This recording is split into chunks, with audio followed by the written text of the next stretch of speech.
നമസ്കാരം, ശിവസ്മജാനിലേക്ക് സ്വാഗതം.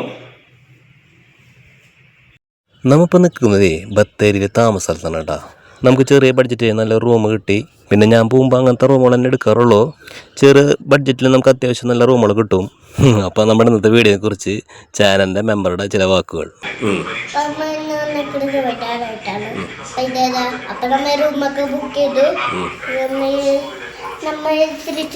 കുറച്ച് മതി.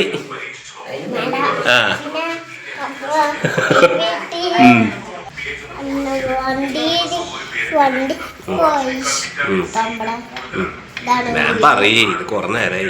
ഇതാണ് വീട്. അത്യാവശ്യം മോനിട്ടാ സംസാരിച്ചത്. അവനൊന്നും ഇങ്ങനെ സംസാരിച്ചോണ്ടിരിക്കും. ഞാൻ കുറച്ചൊക്കെ കട്ടാക്കി കളഞ്ഞു. ഇന്ന് ശരിക്കും പറയുന്നില്ല, അല്ലെങ്കിൽ കാര്യങ്ങളൊക്കെ ശരിക്കും പറയാറുള്ളതാ. അപ്പോൾ നമ്മളെ ബത്തേരിയിൽ നിന്ന് പുൽപ്പള്ളിക്ക് പോകുന്ന വഴിയുണ്ട്. അപ്പോൾ ആ വഴിയിൽ നമുക്ക് നല്ല സ്റ്റേ കിട്ടി. അപ്പോൾ ആ റൂമിൻ്റെ അടിഭാഗത്ത് നമ്മുടെ കോളീസ് ഇവിടെ കിടക്കുന്നുണ്ട് പാർക്ക് ചെയ്തിട്ട്. പിന്നെ നമ്മുടെ ഇപ്പോഴത്തെ വയനാട് വീഡിയോയിലെ ലാസ്റ്റത്തെ വീഡിയോ ഉണ്ടത്. ഈ വീഡിയോ ഉണ്ടല്ല, ഒരു 6 മിനിറ്റിൻ്റെ ഒരു ചെറിയ വീഡിയോ ഉണ്ടാ.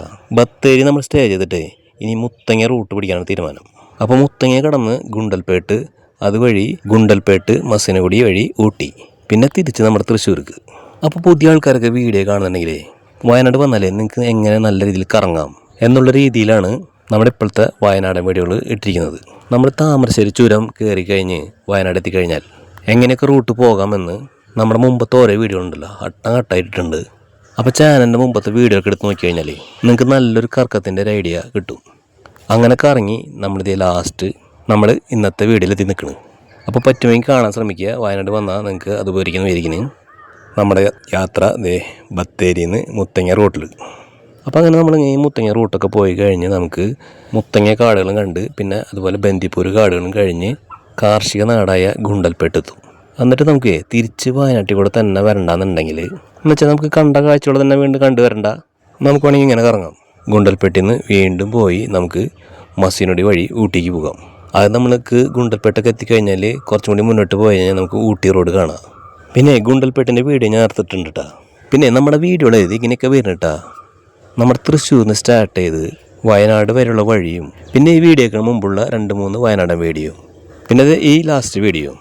അപ്പോൾ ഈ വീഡിയോക്ക് ഇടയിൽ നമ്മൾ ഗുണ്ടൽപേട്ടും ഊട്ടിയും കൊടുത്തിട്ടുണ്ട്. അതെന്ന് വെച്ചാൽ വയനാടൻ വീഡിയോ അങ്ങനെ അടുപ്പിച്ചിട്ട് കഴിഞ്ഞാൽ നമുക്കൊരു ബോറടി ഉണ്ടാവുമല്ലോ. അപ്പോൾ നമ്മൾ മുത്തങ്ങ ഫോറസ്റ്റ് എത്തിയിട്ടില്ല. അപ്പോൾ അതിന് മുമ്പുള്ള ചില ഭാഗങ്ങളാണ്. പിന്നെ കഴിഞ്ഞ പ്രാവശ്യം വന്നപ്പോഴേ നമുക്ക് മുത്തങ്ങ വന്നപ്പോഴേ ഒരു വിഷമകരമായ ഒരു അവസ്ഥ ഉണ്ടായി. അതെന്ന് വെച്ചാൽ നമ്മളീ പോണ വഴിയിലേ നമ്മൾ റൂം എടുത്തിരുന്നു. അപ്പോൾ ആ റൂമിൻ്റെ പാർക്കിംഗ് ഏരിയയിലേ നമ്മുടെ കോളീസ് ഇട്ടിരുന്നു. അത്യാവശ്യം വലിപ്പമുള്ളൊരു പാർക്കിംഗ് ഏരിയ ആയിരുന്നു. ഒരു പുലർച്ചയ്ക്ക് ആവാറാകുമ്പോഴേക്ക് അവിടുത്തെ മാനേജർ നമ്മളൊന്ന് വിളിക്കുന്നു, നിങ്ങളുടെ വണ്ടിയുമല്ലേ വേറൊരു വണ്ടി വന്ന് ഇടിച്ചിട്ടുണ്ട്. ഞാൻ ഇടിച്ചു എന്ന് കേട്ടപ്പോഴേ റോട്ടിൽ നിന്ന് അങ്ങനെ വന്ന് പാഞ്ഞ് കയറി വന്ന് ഇടിച്ചാന്ന് വിചാരിച്ചു. സംഭവം ഇങ്ങനെയായിരുന്നു കേട്ടോ. നമ്മുടെ പാർക്കിങ്ങിലെ വേറെ വണ്ടികൾ കിടക്കുന്നുണ്ടായിരുന്നു. അപ്പോൾ നമ്മുടെ വണ്ടിയുടെ അടുത്തുള്ളൊരു വണ്ടി എടുത്തു പോയപ്പോൾ അതിൻ്റെ സൈഡ് തട്ടി, ഫ്രണ്ട് ഭാഗം അത്യാവശ്യം പെരുക്ക് പറ്റി. പിന്നെ നല്ല മഞ്ഞായിരുന്നു. അപ്പോൾ എടുത്തു പോയപ്പോൾ സൈഡ് കണ്ടില്ല എന്നാൾ പറഞ്ഞത്. പിന്നെ ആ വണ്ടിക്കാരൻ നല്ല ഡീസൻ്റ് ആയിരുന്നു കേട്ടോ. ആളപ്പോൾ നമ്മളെ മാനേജറെ കൊണ്ടൊക്കെ വിളിപ്പിച്ച് കാര്യങ്ങളൊക്കെ സംസാരിച്ചിട്ടാണ് പോയത്. അപ്പോൾ നമ്മളിങ്ങനെ വർത്താനൊക്കെ പറഞ്ഞ് മുത്തങ്ങയുടെ സഫാരിയുടെ നടക്കണ ഭാഗം കഴിഞ്ഞു. അപ്പോൾ ആ ഭാഗം തൊട്ട് മുകളിലെ ഭാഗമായിരുന്നു. അപ്പോൾ ഈ മുത്തങ്ങ ഫോറസ്റ്റിനിടയിൽ നല്ലൊരു അമ്പലം നമുക്ക് കിട്ടുന്നുണ്ടാ. കാടുകൾക്കിടയിൽ നല്ലൊരു അമ്പലം. പിന്നെ നേരത്തെ പറഞ്ഞ മുത്തങ്ങ സഫാരി സെൻ്ററില്ലേ, അവിടെ നമുക്ക് സഫാരി പോകാം. കാടിനുള്ളിൽ കൂടെ ജീപ്പിലോ ബസ്സിലോ ഉള്ള സഫാരിക്ക് ഒരാൾക്ക് ഒരു 350-400 റുപ്യയാണെന്ന് എന്നിട്ട് ഓർമ്മ. ഞാനൊരു പ്രാവശ്യം പോയിട്ടുള്ളൂ. ഫസ്റ്റ് വയനാട് വന്നപ്പോൾ പോയിട്ടുള്ളതാണ് കേട്ടോ. അന്ന് നമ്മുടെ കോളീസിലല്ല വന്നത്, ഒരു ട്രാവലർ വിളിച്ചിട്ടാണ് വന്നത്. ഇപ്പം പിന്നെ ഇങ്ങനെ പൈസ ചിലവിലുള്ള പരിപാടി ഇല്ല. ഇപ്പം നമ്മുടെ കോളീസ് തന്നെ യാത്ര എന്നുവെച്ചാൽ നമുക്ക് അതിനുള്ള ബഡ്ജറ്റ് ഇല്ല. പിന്നെ കോളീസിന് ഡീസൽ അടിക്കണ്ടേ, അപ്പോൾ പിന്നെ വേറെ ചിലവുകൾ ഇതുപോലെ നടത്താറില്ല. ഇപ്പോൾ നമ്മൾ റോഡിൻ്റെ മുകളിൽ കൂടെ ഒരു ബോർഡ് കണ്ടില്ലേ. അപ്പോൾ ആ ബോർഡ് ബന്ദിപ്പൂരിൻ്റെ ബോർഡുകളാണ് കേട്ടോ. അപ്പോൾ നമ്മളീ പോണ റൂട്ടിൽ കേരളത്തിലെ മുത്തങ്ങ കഴിഞ്ഞ് കർണാടകയിലെ ബന്ദിപ്പൂർ ഫോറസ്റ്റിലേക്ക്. അപ്പോൾ അതിൻ്റെ നെയിം ബോർഡുകളൊക്കെ നമ്മൾ കാണുന്നു. അപ്പോൾ നമ്മളിപ്പോൾ ഈ കടന്നു വന്ന വഴിയും ഇവിടെ നിന്ന് അങ്ങോട്ട് പോണ വഴിയും നല്ല റോഡാട്ടാ. ഈ മനോഹരമായ കാട്ടിൽ കൂടെ നല്ല വലിയൊരു ഹൈവേ പോലത്തെ നല്ല റോഡ്. പക്ഷേ വേറെ എന്താ പ്രശ്നം വെച്ചാൽ ഇടയിൽ ഹമ്പോൾ വരുന്നുണ്ട്. അത് മൃഗങ്ങളെ സേഫ്റ്റിക്ക് വേണ്ടിയാണ് ചെയ്തത്. പക്ഷെ വല്ലാണ്ട് അത് അടുപ്പിച്ചായി പോയി ഹമ്പോളേ. അപ്പോൾ അത് കാരണം ഈ വഴിക്ക് പോകുമ്പോഴേ നമ്മുടെ കാല് കഴിക്കും ക്ലച്ച് വിട്ടിട്ട്. ആ ഒരു പ്രശ്നം ഈ റോഡിലുണ്ട്. പിന്നെ ഈ റൂട്ടിലെ ആനകളൊക്കെ വന്നു കഴിഞ്ഞാൽ നമുക്ക് പേടിക്കേണ്ട ഒരു കാര്യമില്ല കേട്ടോ. പിന്നെ വണ്ടിയിൽ നമ്മൾ പോകുമ്പോൾ വേറെ മൃഗങ്ങൾ നമുക്ക് പേടിക്കേണ്ട കാര്യമില്ല, ആനോട് മാത്രം പേടിച്ചാൽ മതി. പിന്നെ റൂട്ടിലെ അത്യാവശ്യം വണ്ടികളുണ്ട്, ഒരാളനൊക്കെ ഉള്ള റൂട്ടാണ്. എന്നുവെച്ചാൽ മൈസൂർ റൂട്ടല്ലേ, വണ്ടികളൊക്കെ ഉണ്ടാവും. ഇനിയിപ്പോൾ അഥവാ വണ്ടിയോടൊന്നും ഇല്ലെങ്കിൽ കുഴപ്പമില്ല, നല്ല വീതിയുള്ള റോഡ് കാരണം നമുക്ക് എന്താ ചെയ്യുക, പിന്നെ നമ്മൾ വയനാട് വരുമ്പോഴേ നമുക്ക് ഈ മുത്തങ്ങ റോഡുണ്ടല്ലോ ഏറ്റവും ലാസ്റ്റ് പിടിക്കുന്നത് നല്ലതായിരിക്കും. അതെന്ന് വെച്ചാൽ നമുക്ക് കറക്കൊന്നും മതിയായിട്ടില്ല എന്ന് തോന്നിക്കഴിഞ്ഞാലേ ഞാൻ നേരത്തെ പറഞ്ഞില്ലേ ഗുണ്ടൽപേട്ട്, മസിനഗുഡി, ഊട്ടി ഈ റൂട്ട് പിടിക്കാം. ആദ്യം നമുക്കൊരു ചെറിയൊരു ബഡ്ജറ്റ് മതി. അഥവാ ഊട്ടിയിലൊക്കെ സ്റ്റേ ചെയ്യണമെങ്കിൽ ഊട്ടിയിലൊക്കെ നമുക്ക് ചെറിയ പൈസയ്ക്ക് റൂം കിട്ടും. ഗുണ്ടൽപേട്ടിൽ നിന്ന് ഊട്ടി വഴിക്കുള്ള അതായത് മസിനഗുഡി വഴി ഊട്ടി വഴിക്കുള്ള റൂട്ടിൻ്റെ വീഡിയോ നമ്മൾ മുമ്പ് കൊടുത്തിട്ടുണ്ട്. അപ്പോൾ അതും കൂടി കണ്ടു കഴിഞ്ഞാൽ നിങ്ങൾക്ക് ഒരു ഐഡിയ കിട്ടും. പിന്നെ വേറൊരു ഐഡിയ ഉണ്ട് കേട്ടോ. ഗുണ്ടൽപേട്ടിൽ നിന്ന് ഊട്ടി വഴി പിടിച്ചു കഴിഞ്ഞാൽ മസിനഗുഡി എത്തിലുമ്പ് തെപ്പേക്കാട് എന്നൊരു സ്ഥലമുണ്ട്. അവിടെ എത്തിക്കഴിഞ്ഞാൽ സ്ട്രൈറ്റ് പോണത് മസിനഗുഡി വഴി ഊട്ടി, റൈറ്റ് പോയി കഴിഞ്ഞാൽ ഗൂഡല്ലൂർ നാടുകാണി വഴി നമുക്ക് കേരളത്തിലേക്ക് എത്താം. അത് നമുക്ക് ബഡ്ജറ്റ് പോരാന്നുണ്ടെങ്കിൽ അങ്ങനെ ചെയ്യാം.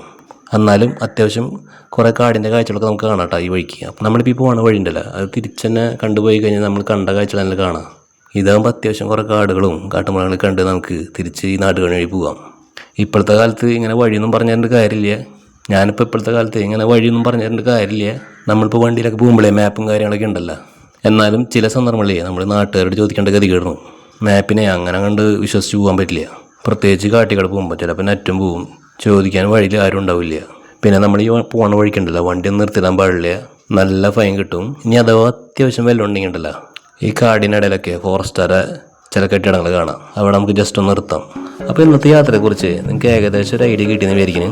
അതുപോലെ നിങ്ങൾ യാത്രയ്ക്ക് പുറപ്പെടുന്നതിന് മുമ്പേ ശിവസ്മ ചാനലിൻ്റെ യാത്രാ വീഡിയോകൾ എടുത്തു നോക്കിയാൽ നിങ്ങൾക്ക് അത് ഉപകാരപ്പെടും. അപ്പോൾ അതേ മുകളിലൊരു പച്ച നെയിം ബോർഡ് കണ്ട അത് നമുക്ക് മുത്തങ്ങ ബന്ദിപ്പൂര് കാടുകൾ കഴിയുമ്പോഴേ അങ്ങനെ ഒരു ബോർഡ് കിട്ടും. അപ്പോൾ അത് കഴിഞ്ഞാൽ നമുക്ക് ഗുണ്ടൽപേട്ട് കിട്ടും. അപ്പോൾ ഇനിയും പുതിയ ടൂറിസ്റ്റ് സ്ഥലങ്ങളെ പരിചയപ്പെടുത്തിക്കൊണ്ട് യാത്രാ വീഡിയോകൾ വരാനിരിക്കുന്നുണ്ട്. അതൊക്കെ നിങ്ങളിലേക്ക് എത്താൻ ശിവസ്മൻ ചാനലൊന്ന് സബ്സ്ക്രൈബ് ചെയ്തിട്ടുള്ളൂ. വീഡിയോ കണ്ടതിന് താങ്ക്സ് ഉണ്ട്.